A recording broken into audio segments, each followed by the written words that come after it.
السلام علیکم ناظرین، میرا نام ہے ہارون اجاز۔ امید کرتا ہوں آپ سب خیریت سے ہوں گے۔ آج کے اس سیشن کے اندر ہم حضرت عزیر علیہ السلام کا ذکر خیر کریں گے۔ حضرت عزیر علیہ السلام بھی بنی اسرائیل کے انبیاء میں سے ہیں اور آپ کا زمانہ حضرت سلیمان علیہ السلام اور حضرت داؤد علیہ السلام کے بعد کا اور حضرت زکریا علیہ السلام اور حضرت یحییٰ علیہ السلام سے پہلے کا ہے۔ جن دنوں بخت نصر نے بیت المقدس پہ حملہ کیا تھا، حملے کے بعد اس نے شہر میں تباہی مچا دی تھی اور یہاں کے رہنے والے لوگوں کو اس نے 3 حصوں میں تقسیم کر دیا تھا۔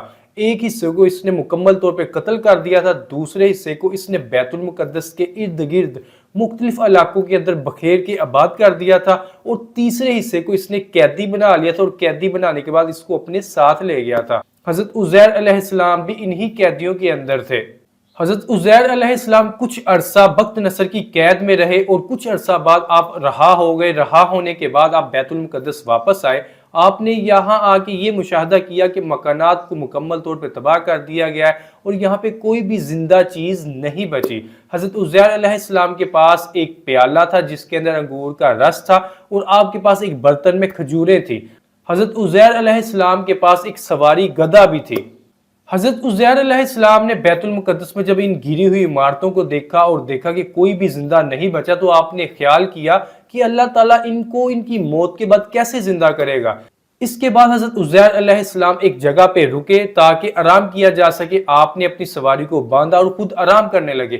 آرام کرنے کے دوران ہی حضرت عزیر علیہ السلام کی روح قبض فرما لی گئی۔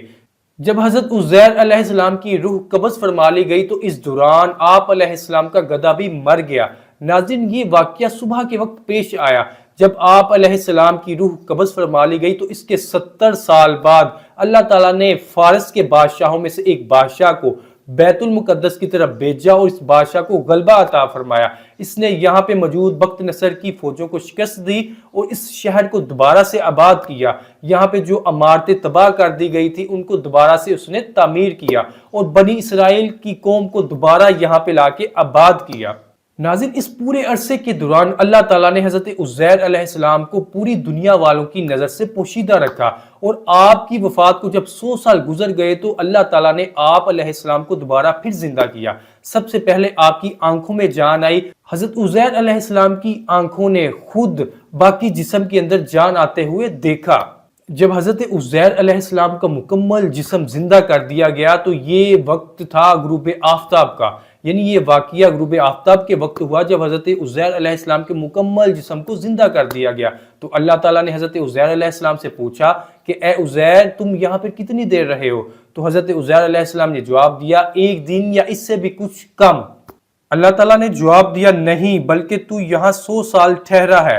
اپنے کھانے اور پانی کو دیکھ کہ اب تک بدبودار نہیں ہوا، اور اپنے گدھے کو دیکھ جس کی ہڈیاں تک سلامت نہ رہی، اور یہ سب اس لیے کیا گیا ہے تاکہ ہم تمہیں لوگوں کے لیے ایک نشانی بنا دیں، اور ان ہڈیوں کو دیکھ کہ ہم کیسے انہیں اٹھاتے ہیں پھر انہیں گوشت پہناتے ہیں۔ حضرت عزیر علیہ السلام نے پھر مشاہدہ کیا کہ ان کے پاس جو کھانا تھا، جو انگور کا رس تھا، وہ بھی بالکل ٹھیک تھا، اور آپ علیہ السلام کے پاس جو کھجوریں تھیں وہ بھی بالکل ٹھیک حالت میں تھی۔ حضرت عزیر علیہ السلام کا جو گدھا تھا اس کا گوشت بالکل ختم ہو چکا تھا اور اس کی ہڈیاں ہی بچی تھی۔ پھر اللہ تعالیٰ کے حکم کے مطابق اس گدھے کے اعضاء کو اکٹھا کیا گیا، ہڈیوں کو اکٹھا کیا گیا، ان اعضاء کو ہڈیوں کے اوپر چڑھایا گیا، ان ہڈیوں کے اوپر مکمل طور پہ گوشت آ گیا، کھال آ گئی، اور یہ مکمل طور پہ زندہ ہو گیا۔ حضرت عزیر علیہ السلام نے اپنے گدھے کو مکمل طور پہ زندہ ہوتے ہوئے دیکھا۔ جب حضرت عزیر علیہ السلام نے اللہ تعالیٰ کی اس قدرت کا مشاہدہ کیا تو آپ علیہ السلام نے فرمایا کہ میں خوب جانتا ہوں کہ اللہ تعالیٰ ہر چیز پر قادر ہے۔